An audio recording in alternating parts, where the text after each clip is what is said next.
This video is going to be the point of view of the applicant filling out an application. So whether they've gotten a link to apply that you've sent them after a tour, or they're just navigating to your website and clicking this Apply Now button. After they click this Apply Now button, they'll be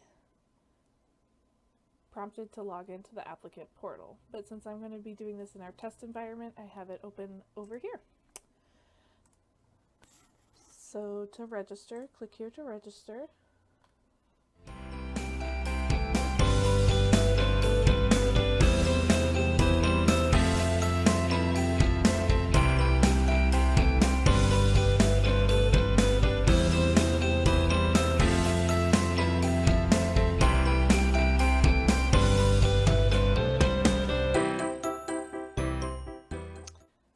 Now that I've filled in all of the fields to register, take into the terms and conditions where I hit accept and register.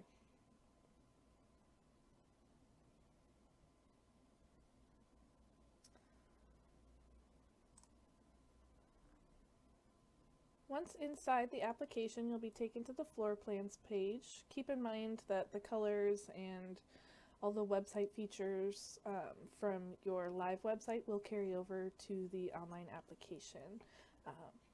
So if there is no units available in that floor plan, it will display contact us.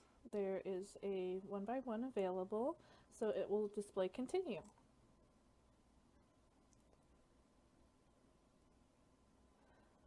They'll be able to see all the available units of that floor plan. If there was a ready date, it would display here. The rent rates do pull in from LRO, the square footage, and the apartment numbers from Yardi. So there's only one available, so this is the one I'm going to choose. We'll say my move-in date will be the 22nd, fine with a 12-month lease. If they wanted to view all the pricing options, there's this little pop-up where they can view all the pricing options. And continue application.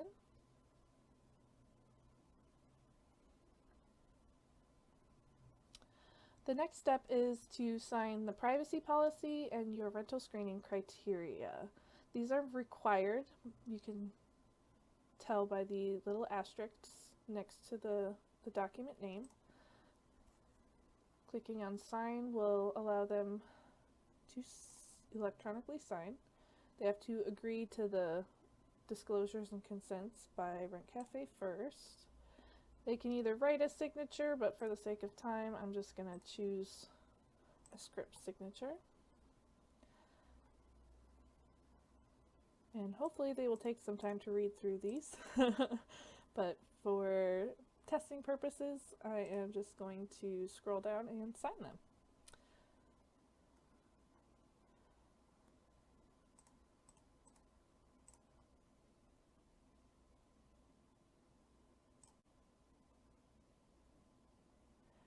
And after they have signed each document within this application workflow, they will be emailed a copy of it with their signature on it.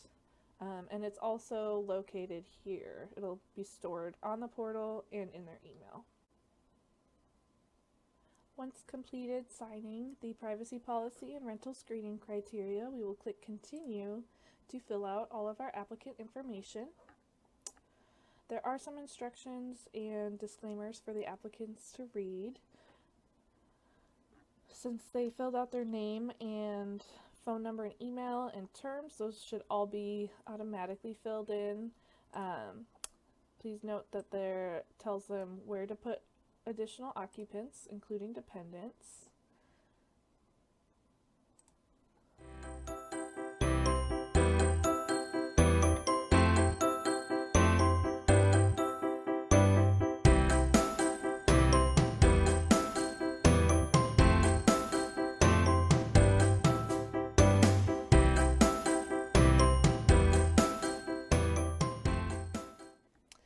When they get down to their employment information, they will have the option to check whether they're employed, retired, a student, never employed, or other.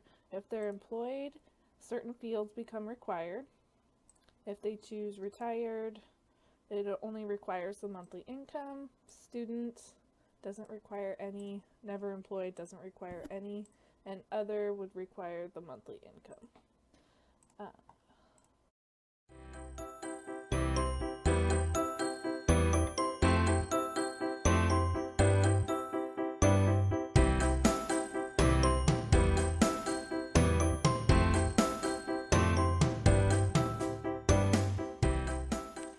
Section they will come to is the screening information. Their date of birth should already be filled out based on their registration.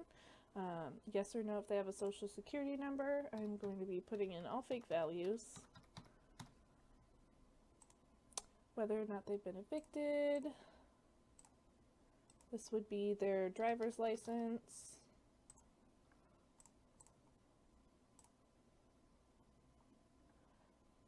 Some Rent Cafe disclaimers. If they have pets, they can toggle on the yes and fill that information out here. They would, if they have a vehicle, they would also hit yes and fill that information out here. So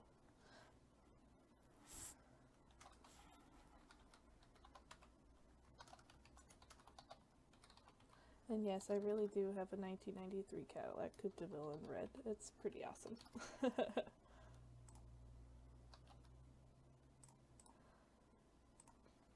For their emergency contact, and in case of death contact, they would enter that here.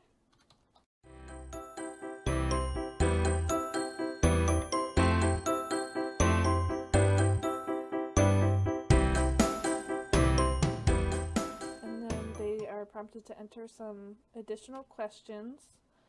Filed for bankruptcy, yes or no? Do they have a satellite dish, an aquarium, renter's insurance? They can choose yes or no, enter the policy number and a phone number for the insurance company. Consent that the application information is true and correct, and again, signing it. The next step in the application is to enter additional applicants. I am going to say I have a daughter, and she is not 18, and once I click add, the page will reload and I will be forced to add certain details that are required, like the date of birth.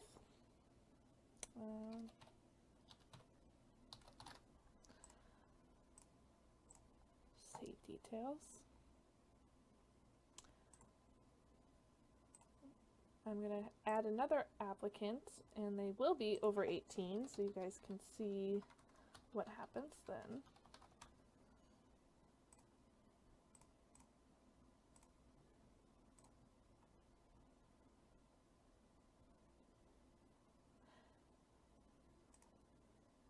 You're then prompted to send the invitation to the applicant, so we would enter in an email address.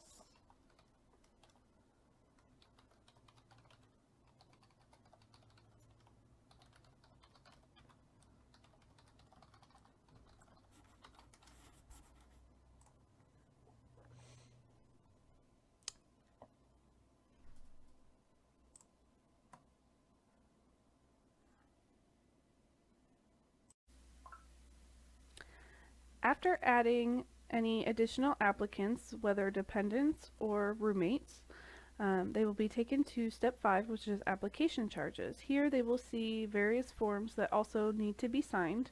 This one's still in review, along with the consumer report consent and disclosure form if you're in California, and the verification forms for rental and employment. So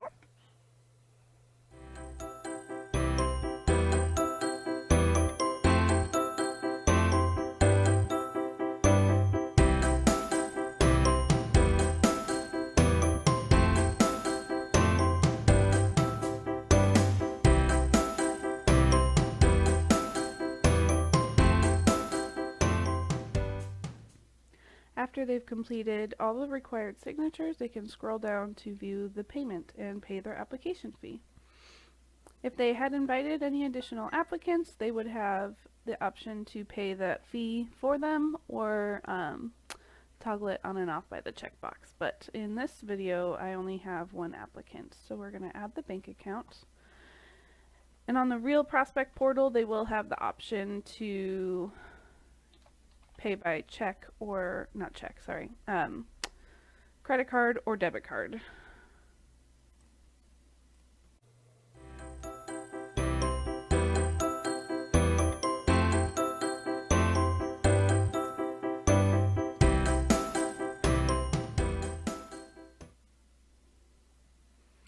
They will then see whatever processing fees associated to their payment type. They'll have to agree to the terms and conditions of using this online platform to pay, and that application fees are non-refundable even if application is denied, and submit payment.